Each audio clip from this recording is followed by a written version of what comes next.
Family has always been the center of my world. I grew up believing that blood ties were unbreakable, that no matter what happened, family would always stand by you. My name is Emily. I'm 32 years old, and I used to think my younger brother Jake was my best friend. We went through everything together: laughter, tears, struggles, and dreams. Our parents weren't very rich, but we had love and care. After Dad passed away and Mom's health started to fail, I became the one who looked after Jake. I helped him with schoolwork, guided him through his first job, and supported him through every mistake he made. I wasn't just a sister. I was more like a second mother to him. Jake was always cheerful and full of life, but he often made bad choices, especially with money. Still, I stood by him every single time. I believed that one day he would realize how much I cared for him and how much I sacrificed to see him happy. But life doesn't always reward kindness. Sometimes it breaks your heart instead. I never imagined that the person I helped the most would one day push me away. And on the happiest day of his life, I wasn't even invited to share his joy. Jake and I had always been close. As kids, we shared everything: our toys, our secrets, and even our dreams. I still remember the nights we would sit on the rooftop, talking about the future. He wanted to be a businessman, and I wanted to be a teacher.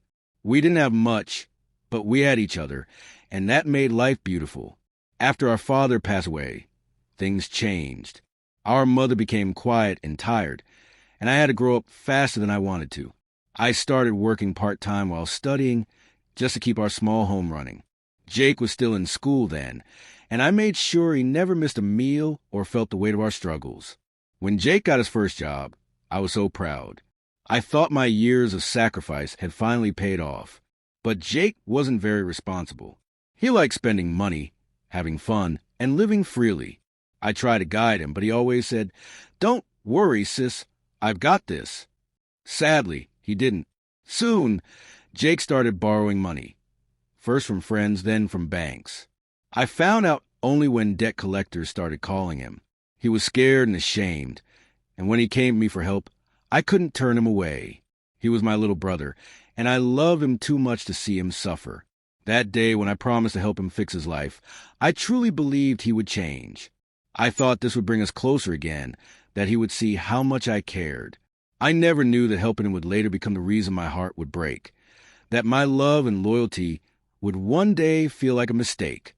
Jake's money problem started small, just a few late credit card payments and some borrowed cash from friends.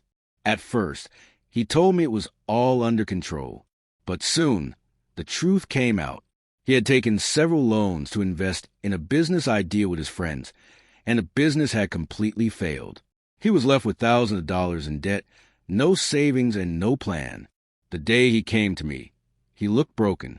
His eyes were tired, and his hands shook as he spoke.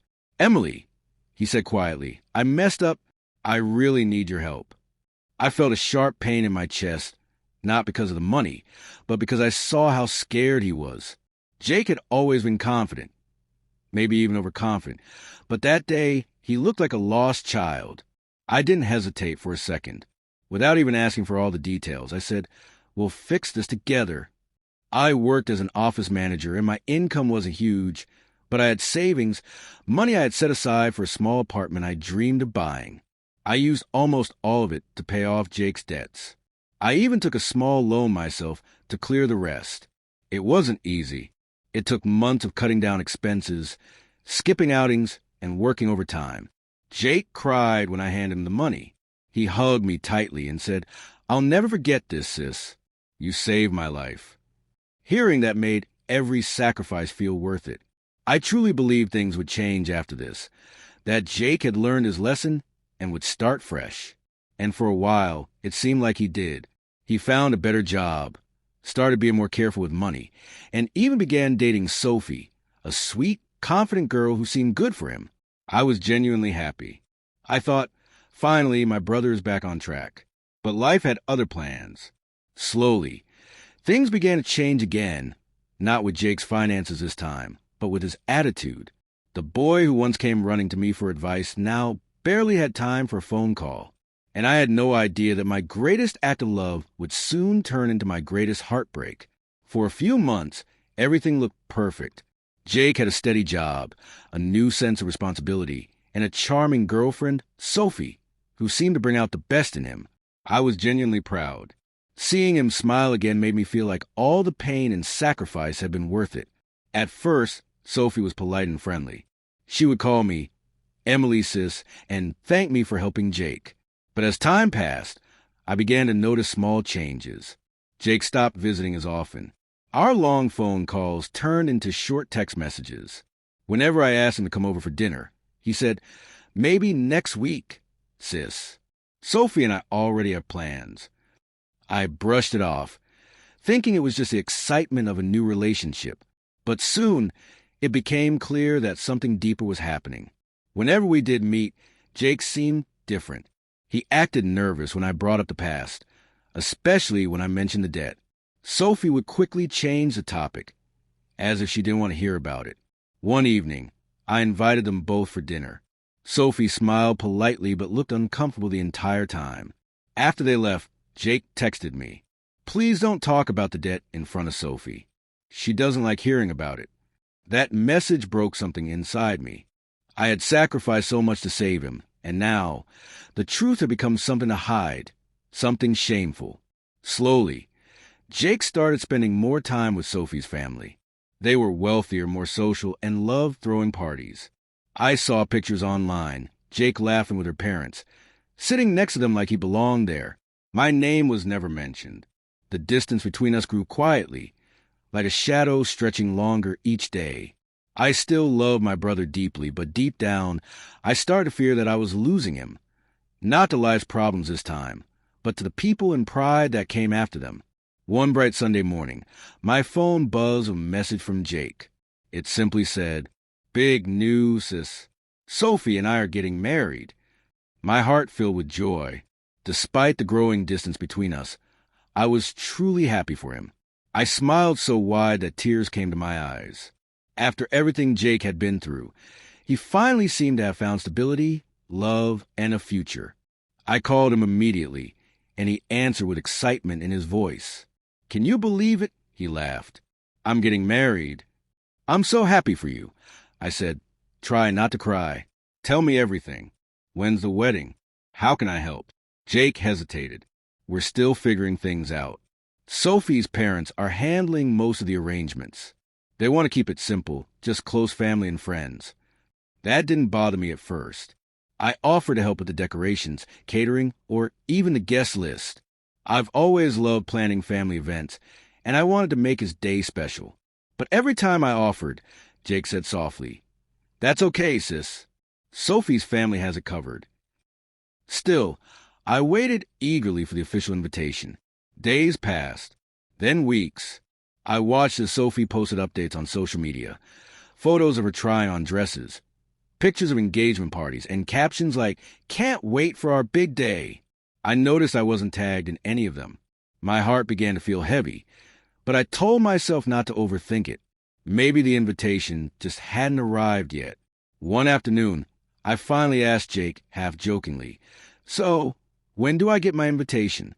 Should I start shopping for a dress?" His smile faded a little. "About that, sis, we're keeping the guest list really small. Sophie wants just immediate family and close friends." For a moment, I couldn't speak. Immediate family? I was his family. The silence between us said more than words ever could. That night, I sat alone, staring at my phone, trying to understand how love could change someone so completely. The same brother who once promised, "I'll never forget what you did for me," now seemed to have forgotten I even existed. At first, I thought maybe Jake was joking. How could I, his only sister, the person who stood by him through everything, not be part of his wedding? I laughed nervously and said, "Come on, Jake, stop kidding. Of course I'm coming to your wedding." But Jake didn't laugh. His voice grew quiet. "I'm serious, Emily. It's nothing personal. Sophie just wants to keep things private." "Private?" I repeated, my heart pounding. "Jake, I'm your sister. I paid your debts when no one else would. How can your wedding be private for me?" There was a long silence on the phone. Then he said, almost in a whisper, I know, and I'll always be grateful for that. But Sophie feels uncomfortable. She thinks it might bring up old memories. Old memories? What did that even mean? The only old memory was the time I saved him from drowning in debt. My chest tightened as tears burned in my eyes. I wanted to scream, but all I managed to say was, "So, she's uncomfortable and I'm the one being punished?" Jake sighed. "Please don't make this harder, sis. I promise we'll celebrate together later, okay?" I hung up before I could say anything else. My hands trembled. My mind was a storm of anger, sadness, and disbelief. I sat on my couch, staring at the wall, trying to make sense of how my own brother could erase me from one of the most important days of his life. That night, I cried until my eyes were swollen. Every memory of us, the nights we spent talking about dreams, the sacrifices I made for him, replayed in my mind like a cruel movie. For the first time, I realized something painful. Sometimes, love blinds you to the fact that you're giving everything to someone who wouldn't even give you a seat at their happiest moment. I thought I'd lost money before, but now I had lost something far more precious. My brother. The day of Jake's wedding arrived like a storm I couldn't escape. I had told myself I wouldn't cry, that I would be strong, but the morning felt heavy, like the world itself was reminding me of what I'd lost. I woke up early out of habit and made coffee. The silence in my apartment was deafening. I imagined how it must have been at the wedding. Laughter, music, the smell of flowers, the sparkle of happiness in the air. I could almost hear Jake's laugh echoing in my mind, the same laugh that once filled our tiny home when we were kids. I opened social media, and my heart dropped. There they were, Jake and Sophie, smiling under a canopy of white roses, surrounded by guests. Sophie looked stunning, and Jake looked happy. Too happy. The captions under the photos read, "A perfect day with our closest family and friends." Closest family. The words cut deeper than any knife could. I wasn't there. I wasn't part of that happiness, that family, that moment. I kept scrolling, even though it hurt. Picture after picture showed Sophie's parents giving speeches, her siblings dancing, Jake holding Sophie's hand, tears of joy in his eyes. And then, one photo made my heart ache the most. Jake hugging Sophie's father with a caption, "Thank you for treating me like your own son." That was the moment I broke. I closed my phone and sat there quietly, tears rolling down my cheeks. I had always treated Jake like my own child. I gave up my dreams for his comfort. Yet on the biggest day of his life, I wasn't even worth a mention. That night, I didn't sleep. I stared out the window, the city lights blurring through my tears. I wasn't angry anymore, just empty. Love had turned into silence and sacrifice into absence. And all I could ask myself was, how did I become a stranger to the person I once called my family? A week after the wedding, Jake showed up at my apartment unexpectedly. I almost didn't open the door. When I finally did, he stood there awkwardly, holding a small bouquet of flowers. His face looked tired, as if he hadn't slept well since that day. "Hey, sis," he said softly. "Can we talk?" I let him in, but my heart was heavy. The silence between us was thick. I didn't know whether to hug him or to ask him why he had broken my heart. After a long pause, I finally said, "So, how was the wedding?" He looked down, guilt all over his face. "It was nice," he said quietly, "but it didn't feel complete." I took a deep breath. "It didn't feel complete because you left me out, Jake. Do you have any idea how that felt? Watching your wedding online when I should have been there beside you." He ran his fingers through his hair and sighed. "I know, Emily. I messed up. Sophie thought it would be better if we kept things simple. She felt uncomfortable with you being there." "Uncomfortable?"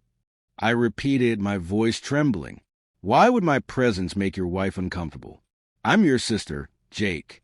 I'm the one who stood by you when you had nothing." Tears filled his eyes. "She thinks you looked down on her family, and she didn't want any tension. I didn't want to fight with her before the wedding." I stared at him, my chest tight with disbelief.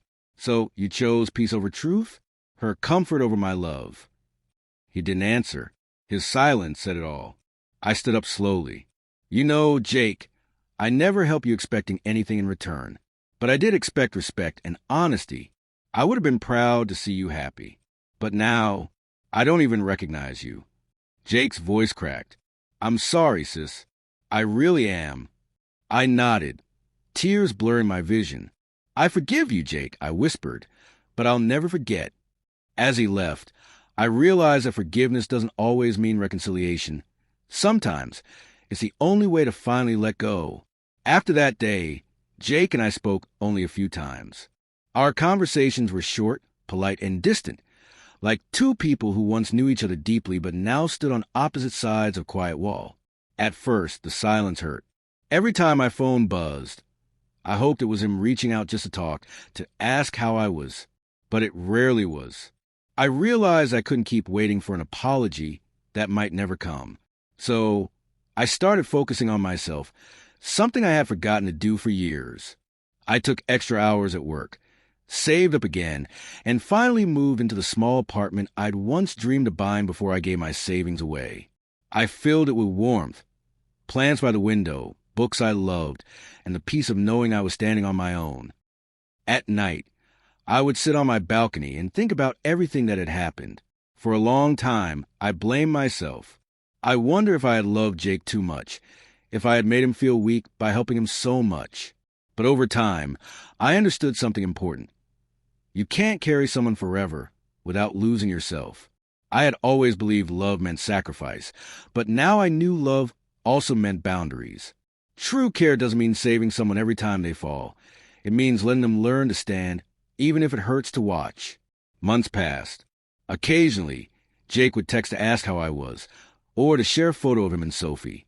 I always replied kindly, but I kept my distance. I had learned that peace sometimes comes from letting go, not holding on. One evening, as I looked out the sunset, I smiled to myself and whispered, I did my part. I gave love honestly, even if it wasn't returned the same way. And for the first time in years, my heart felt light, not because I forgot the pain, but because I finally learned to live beyond it.